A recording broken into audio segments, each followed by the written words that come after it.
The Avengers may have a Hulk, but the Guardians of the Galaxy have a Groot. My name's Jimmy. This past week, I went to go see Guardians of the Galaxy. It was a movie I was going to see anyway, but as time went on, I got more and more interested in seeing the movie itself.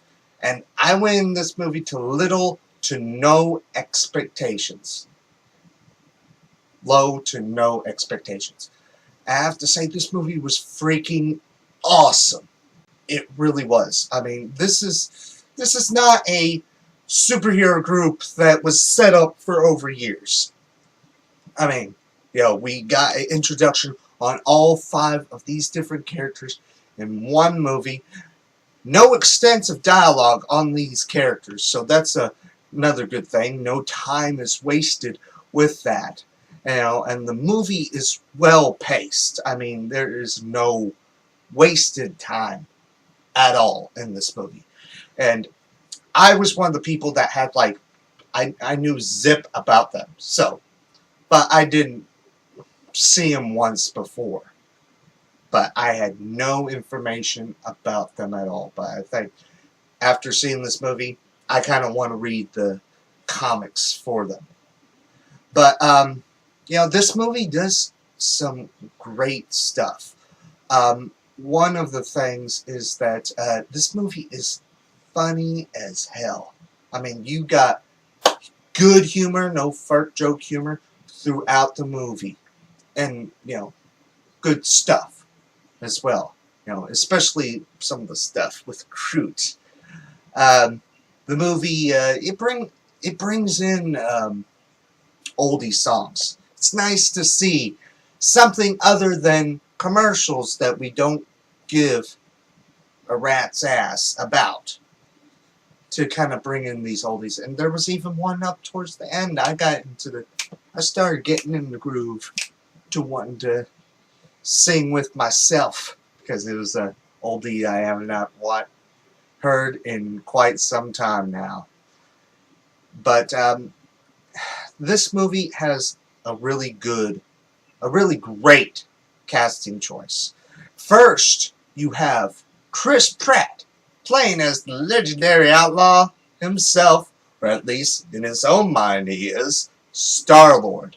Which, I have to say, he's an actor that's been getting out there. I previously know that he's been in comedies, but, first he was in the Lego movies, and this movie. Next year we're going to see him in Jurassic World. I think he's beginning to become one of my favorite actors of the modern era, modern age, whichever you prefer. It just seems like that because of how great he portrayed the character. And next we have Zoe Saldana playing as the assassin Gamora, which I have to say, on Gamora's backstory, I think hers was my favorite. And I only know Zoe from a couple things. The first Pirates of the Caribbean and Avatar. I know you Star Trek fans know her from the J.J. Abrams Star Trek films, so I won't leave that out. But next we have Dave Bautista playing as Drax the Destroyer. Which, this was one of the characters I was like, is he going to do well, at least? And yes, he did good.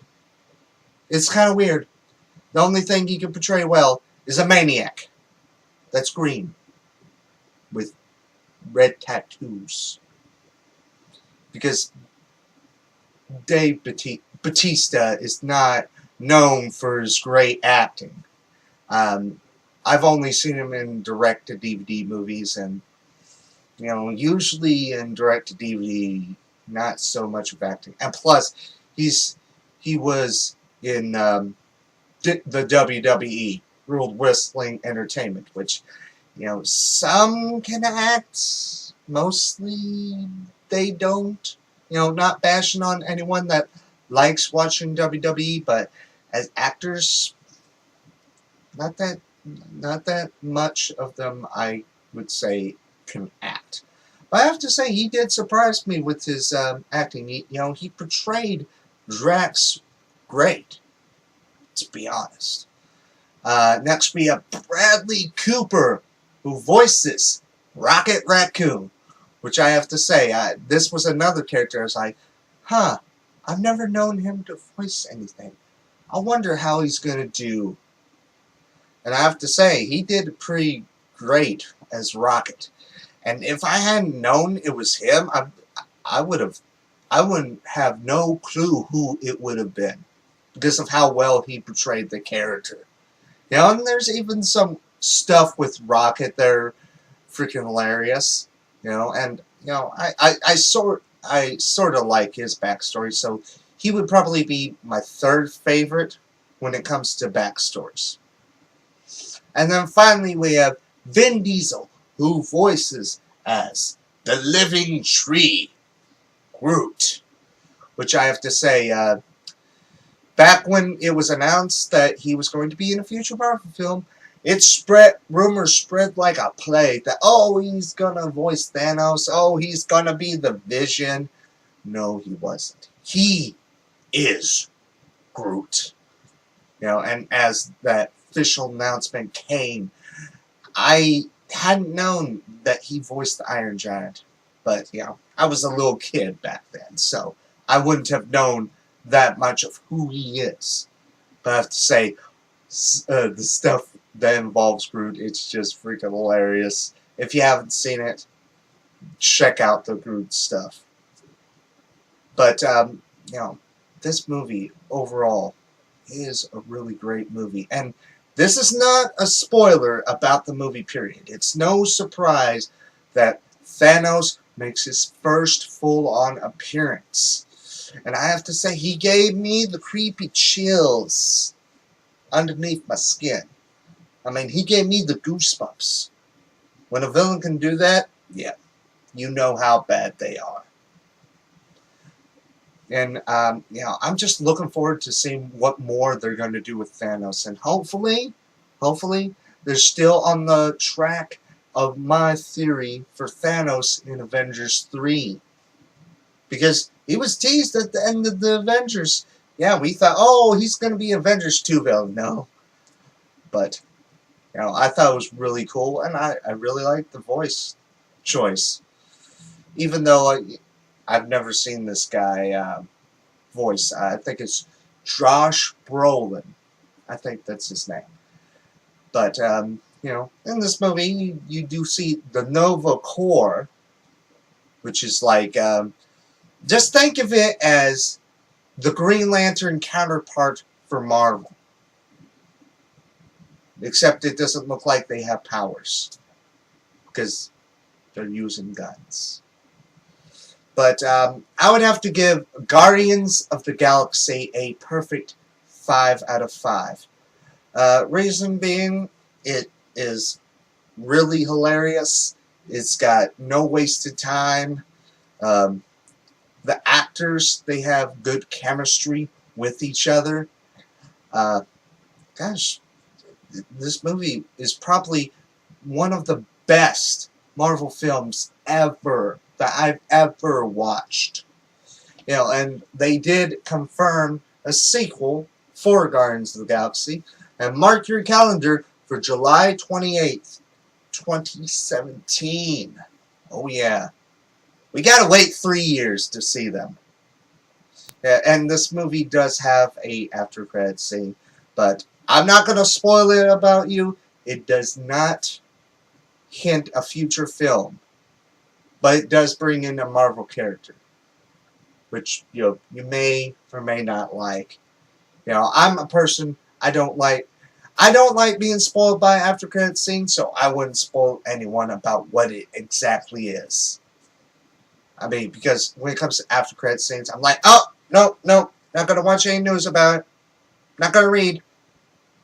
That's how I am, because I'd like to be surprised about what it is. But still, I don't think this, I think this one, the worst after credits scene that I watched was for Iron Man 3. because I was like about to flip them off when I saw the after credit scene for Iron Man 3. It was like a waste. And I heard there was like an alternate after credit scene.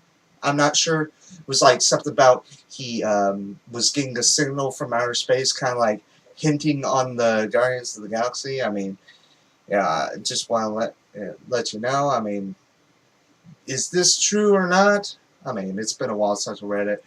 But for those of you who have seen the movie, just to give you a little bit more of Guardians of the Galaxy taste, there is a Guardians of the Galaxy Easter egg in the after credits scene for Thor: The Dark World. Try to find it and tell me what it is, and I'll tell you if you're correct or not. I'm pretty sure the comic book fans are going to get it very fast. Let's just see who gets it first. Movie, just a moviegoer, or a comic book nerd? Let the race begin. But be on the lookout for my review on Batman Assault on Arkham.